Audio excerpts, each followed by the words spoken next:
gens d'aquí, però també físicament. Justament el govern de la Generalitat d'Esquerra Republicana són els àmbits on ha fet avenços les últimes setmanes i els últims mesos, tant a nivell de lloguers de temporada, d'habitacions, de pisos turístics, ha tancat un decret i va presentar fa un any un pla per multiplicar l'assoliment d'aquests objectius de pisos públics. Senten que Esquerra Republicana s'ha inspirat massa en els comuns? A mi no me semblaria mai massa, no? Perquè com considere que és el full de ruta que necessitem pel nostre país, doncs jo crec que tot allò que puguem inspirar a altres forces polítiques em resulta positiu. El que sí que és cert és que de vegades, per part d'Esquerra Republicana, sí que veiem que s'inspira, anem a dir-ho així, en el nostre discurs, però que després els fets no acaben quadrant tant amb les seues paraules, no? De fet, jo crec que n'hi ha moltíssima gent que ha donat suport a Esquerra, que ha fet confiança a Esquerra i que està decebuda. Fixa't que jo mateixa, no? O els comuns que no vam investir per Aragonès, va ser investit per Junts i per la CUP. Jo sí que esperava alguna cosa més d'Esquerra Republicana, sobretot quan es va trencar el govern amb Junts. Jo pensava que serien capaços de plantejar un model alternatiu. Per què dic això? Doncs perquè n'hi havia un acord d'investidura, que, insisteixo, no va ser amb nosaltres, per arribar a 1.000 milions d'euros en polítiques d'habitatge i s'han quedat en 700 milions d'euros. Per tant, aquí veiem que no han assolit el pressupost que calia. Si parlem d'habitatge públic, quants pisos d'habitatge públic han fet? És que Barcelona encara té el rècord d'habitatge públic, més que Catalunya i que Madrid junts. Si mirem què passa amb la regulació de lloguers de temporada, diria que literalment 3 dies que han presentat el decret de lloguers de temporada. Hem hagut d'esperar a estar en campanya electoral per a que Esquerra Republicana acabi prenent-se com una prioritat el tema de l'habitatge. Parlem de qüestions que ara ha citat sectorials d'habitatge. Primer dels lloguers de temporada. Creuen que el decret, pel que insinuava, és electoralista? Crec que és decebedor que se faça sense parar amb la resta de forces i enmig de la campanya electoral. Jo crec que perd credibilitat, que jo crec que és un dels problemes que comença a tindre Esquerra Republicana.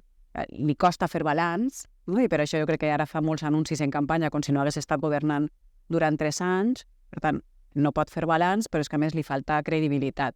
Quan fa l'anunci de la reforma del sistema de finançament, i de fet en precampanya, quan fa l'anunci i el decret de regulació de lloguers de temporada, i crec que també li falta credibilitat quan ara ens hem assabentat que mitja hora abans de tancar un acord de pressupostos amb el Partit Socialista, doncs estava aprovant un acord de govern, a més secret, ocult, que no ens van dir res ni als mitjans de comunicació ni a la resta de partits, i evidentment tampoc a nosaltres, per encara donar més garanties per impulsar el Hard Rock. I a més, ens trobem amb que quan surt l'anunci, la resposta del govern és que els comuns ho sabien. Per tant, però com anem a saber-ho?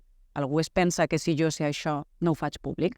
Si precisament va en la línia, va en la línia contrària del que vol fer el govern i m'està donant la raó.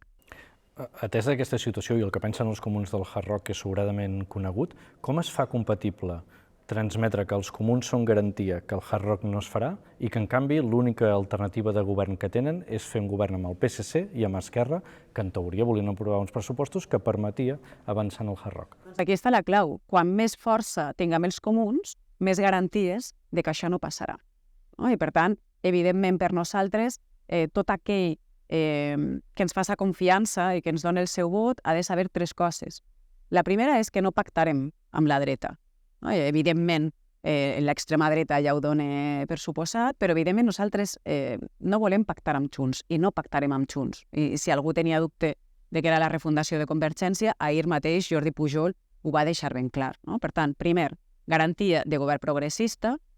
Segon, que posarem al centre del govern educació, sanitat, habitatge i transició ecològica, perquè a més, de què serveix un govern denominat d'esquerres o denominat progressista si acaba fent polítiques de dretes? Crec que no n'hi ha res pitjor que això, que acaba generant més desafecció i més frustració en els votants. I, evidentment, ni ampliació de l'aeroport del Prat, ni casino més gran d'Europa a Catalunya. Per tant, un govern que tira endavant el Hard Rock no és un govern progressista?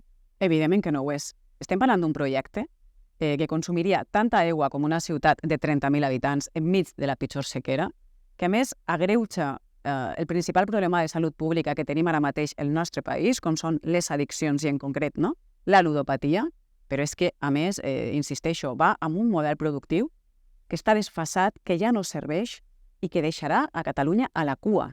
També es va presentar com l'únic vot que segur que pot evitar que Junts governi a la Generalitat. L'última vegada que vam veure un representant dels comuns dir aquestes coses i fer referència a Convergència, van acabar votant amb el PP a un candidat socialista. Això es pot repetir, aquesta mateixa fórmula, a la Generalitat? Això no passarà. És a dir, Alejandro Fernández i jo som inversament proporcionals i no cabem els dos en el mateix acord, no? Per tant, jo puc garantir, dir clarament que no hi haurà cap acord, no només amb l'extrema dreta, sinó tampoc amb el Partit Popular. Ni coincidència de vot. Ni coincidència de vot, evidentment, no? I per tant, jo crec que això ha quedat clar, però és que a més, jo crec que també ha sigut una bona notícia, que ha sigut interessant, que avui Salvador Illa també ho donés per descartat, no? Per tant, això no passarà perquè nosaltres no volem que passi, però a més també hem vist que Salvador Illa tampoc tindria cap tentació. Que per posar sobre el mapa, perquè per exemple amb Junts també hi ha més coincidència a l'hora de defensar la llengua catalana, per exemple, a l'escola, que amb el PSC, que proposa aquest trilingüisme. PSC proposa aquest trilingüisme, que ara és una autèntica ocurrència i que a més estem veient com, per exemple, a Madrid, allà on s'ha posat que se donen certes assignatures troncals en anglès, està sent un veritable fracàs i de fet estan retrocedint, però jo sí que vull posar en valor, i a més crec que és important, si parlem del català, que deixem clar que el que tenim és un problema amb l'ús social del català. No tenim un problema amb la immersió lingüística a l'escola. I, per tant, crec que és important deixar a l'escola tranquil·la, que ja té suficients reptes, deixar a la immersió lingüística tranquil·la, que és un model de cohesió i és un model d'igualtat d'oportunitats, i entomar el repte de què fem amb el català, però amb l'ús social del català.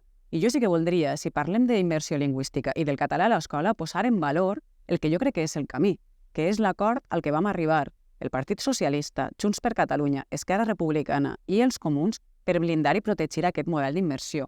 Si parlem de català fora de l'escola, crec que sí que és important la llei de l'audiovisual en català, sí que és important donar-li més recursos i més diners a la política lingüística, sí que és important també totes aquelles pel·lícules que estiguen doblades al castellà, que també es doblin al català. És a dir, jo crec que per aquí és el camí, no? Els comuns han de treballar amb la idea que la líder del partit és Ada Colau també en les eleccions municipals del 2027?